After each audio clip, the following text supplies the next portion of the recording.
Hello বন্ধুরা, আজকে আমি 3 ধরনের আমড়ার আচার বানালাম।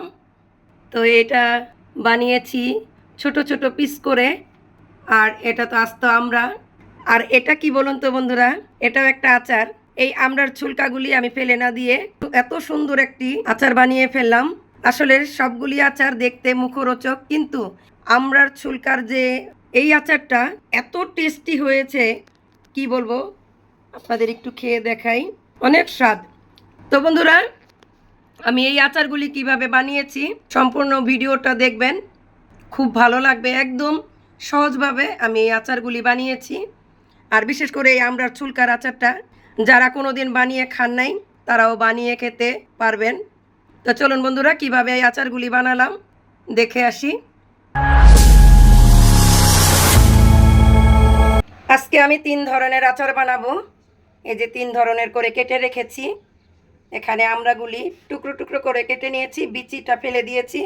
আর এখানে আস্ত আমড়াগুলি নিয়ে নিয়েছি। আর আমড়াগুলির ছিলকা যে ছুলকা, এগুলিও নিয়ে নিয়েছি। এটারও একটা আচার বানাবো।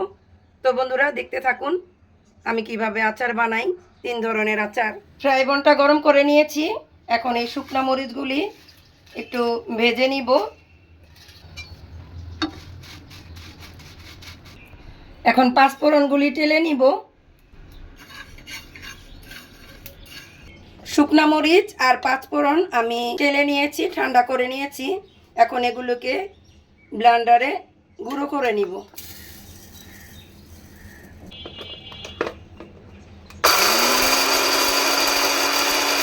পাঁচফোড়ন গুঁড়ো করে নিয়েছি। মরিচগুলো বোটা ফেলে আবার ব্লেন্ডার করে নিব। মরিচগুলোকে আমি এই যে ব্লেন্ডারে গুঁড়ো করে নিয়েছি। প্রথম আমি এই যে আস্তা আমড়াগুলি, এগুলির আচার বানাবো। তো আমড়াগুলি আমি এই তো এখানে কেটে নিয়েছি এগুলিকে, যাতে ভিতরে মশলাগুলি ঢুকে। তো এখন আমি দিয়ে দিব লবণ, পরিমাণ মতো লবণ দিয়ে দিচ্ছি।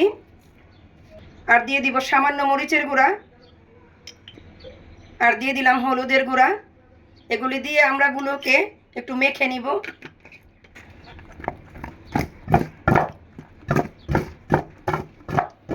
হলুদ আর লবণ দিয়ে আমি 5 মিনিট মেখে রেখে দিয়েছিলাম। চুলায় কড়াই গরম করে নিয়েছি। এখন দিয়ে দিলাম সরষের তেল। প্রথমে আমি আস্ত আমড়াগুলির আচার বানাবো। তো তেল গরম হয়ে গেলে এখন দিয়ে দিলাম শুকনা মরিচ, আর হচ্ছে 3টা তেজপাতা, আর দিয়ে দিলাম রসুন।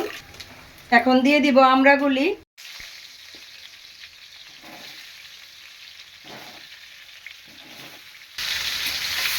আমড়াগুলি তেলের মধ্যে আমি ভেজে নিব। এগুলোকে আমি কষিয়ে নিয়েছি। এখন দিয়ে দিব চিনি। তো এর মধ্যে আমি 2 কাপ চিনি দিয়ে দিলাম। চিনি দিয়ে আমি ভালো মতো কষিয়ে নিব। যেহেতু টক ঝাল মিষ্টি আচার, তাহলে আমি এর মধ্যে দিয়ে দিব এই যে তেঁতুল গুলিয়ে রাখা পানি। এখন ঢাকনা দিয়ে কিছুক্ষণ রান্না করে নিব। ফিরে আসলাম 10 মিনিট পর। এখন একটি কাঁটা চামচের সাহায্যে দেখব সিদ্ধ হয়েছে কিনা। আমড়াগুলি সিদ্ধ হয়ে গেছে।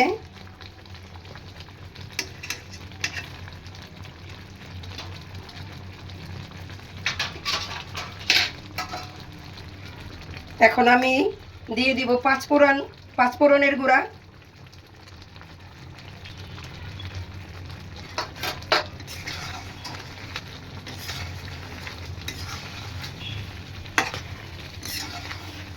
এখন দিয়ে দিব এই যে ভেজে রাখা শুকনা মরিচের গুঁড়া। এটাকে সবাই চিলি ফ্লেক্স বলে, আমি কখনো এটা বলি না, আমি শুধু বলি শুকনা মরিচের গুঁড়া।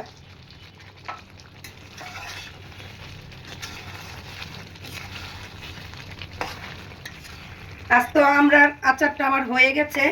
এখন এই আচারটা সংরক্ষণ করে রাখার জন্য আমি একটু ভিনেগার দিয়ে দিব,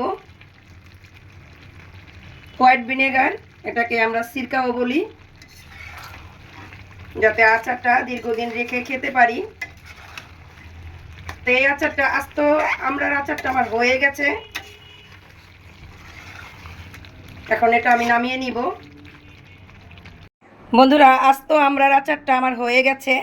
দেখতে অনেক সুন্দর হয়েছে, খেতে আরও মজা হবে।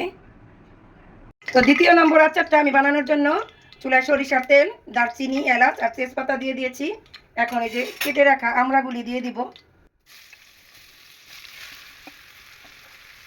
এর মধ্যে দিয়ে দিব লবণ আর দিয়ে দিব সামান্য হলুদের গুঁড়া। আমড়াগুলি ভালো মতো কষিয়ে নিব।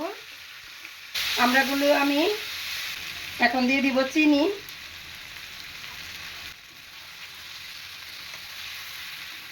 ঢাকনা দিয়ে কিছুক্ষণ রেখে দিয়েছিলাম। আমড়াগুলি সিদ্ধ হয়ে গেছে। এখন এর মধ্যে দিয়ে দিব পাঁচফোড়ন আর এই যে চিলি ফ্লেক্স। আসলে সব আচারে পাঁচফোড়ন না দিলে আচারের গন্ধই হয় না, মানে বেরোয় না। এই যে পাঁচফোড়ন দেওয়ার সাথে সাথে আচারের কত সুন্দর একটা ঘ্রাণ বেরিয়ে গেছে। তো এইভাবে আরও কিছুক্ষণ রেখে দিয়ে এই আচারটাও হয়ে যাবে। বন্ধুরা, দ্বিতীয় নাম্বার আচারটাও আমি যে বানিয়ে ফেললাম। বন্ধুরা, এখন 3 নাম্বার আচারটা বানাবো। এই যে আচারের আমড়ার ছুলকা, তো এখানে নিয়ে নিয়েছি, ব্লেন্ডার করে নিব, তারপর আচার তৈরি করব। আমড়ার ছুলকাগুলি আমি এই যে ব্লেন্ডার করে নিয়েছি। এখন 3 নাম্বার আচারটা বানাবো। দিয়ে দিলাম সরিষার তেল, গরম করে নিয়েছি। এখন এই যে ছুলকাগুলি যে ব্লেন্ডার করে রেখেছিলাম এগুলি তেলের মধ্যে দিয়ে দিব।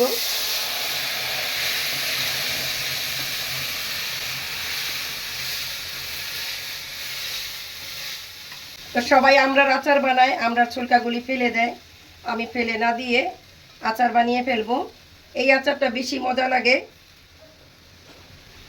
কারণ আমড়ার ছুলকার ভিতরে অনেক টক থাকে। এটা টক ঝাল আচার বানাবো।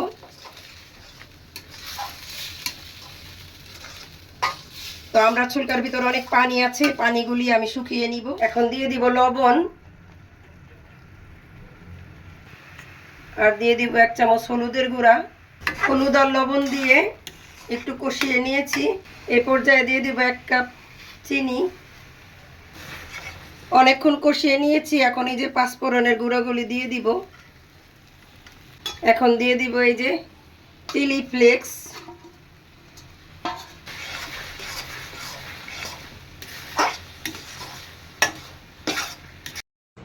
তো বন্ধুরা, এই যে 3 ধরনের আচার আমি বানিয়ে ফেললাম।